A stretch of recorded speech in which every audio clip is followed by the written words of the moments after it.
आज संसार का हर एक व्यक्ति एक छोटे से जीवाणु कोरोना वायरस से इतना डरा हुआ है जितना वो परमाणु बम से भी नहीं डरता, क्योंकि इस छोटे से जीवाणु कोरोना वायरस ने सारे संसार को मृत्यु की बाहों में धकेल दिया है और एक भयानक स्थिति पैदा करती है।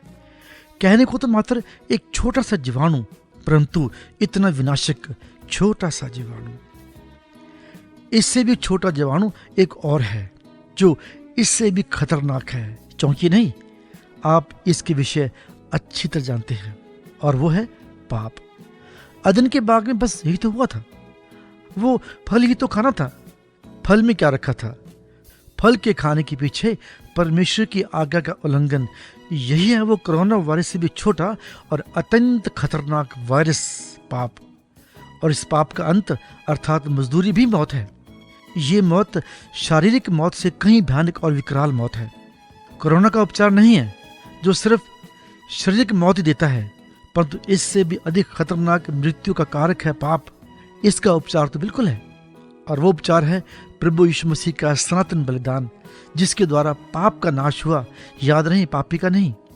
इस पाप की मृत्यु का दृश्य इस तरह है, जहां उनका कीड़ा मरता नहीं और आग बुझती नहीं।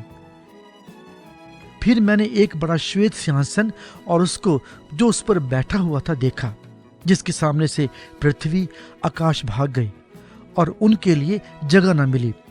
फिर मैंने छोटे बड़े सब मरे हुओं को सिंहासन के सामने खड़े हुए देखा, और पुस्तकें खोली गईं। और फिर एक पुस्तक खोली गई, अर्थात जीवन की पुस्तक।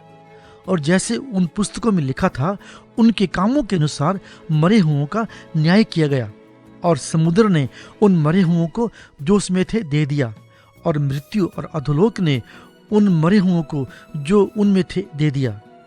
उनमें से हर एक के कामों के अनुसार उनका न्याय किया गया।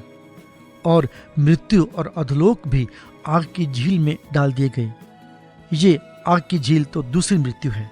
और जिस किसी का नाम जीवन की पुस्तक में लिखा हुआ ना मिला, वो आग की झील में डाला गया। सावधान, अभी समय है। पाप की मजदूरी तो ये मृत्यु है, परंतु परमेश्वर का वरदान हमारे प्रभु यीशु मसीह में अनंत जीवन है। कौन सा जीवन आप पाना चाहते हैं? निर्णय आपके हाथ में है। उपचार प्रभु यीशु के सनातन बलिदान पर विश्वास करने में है।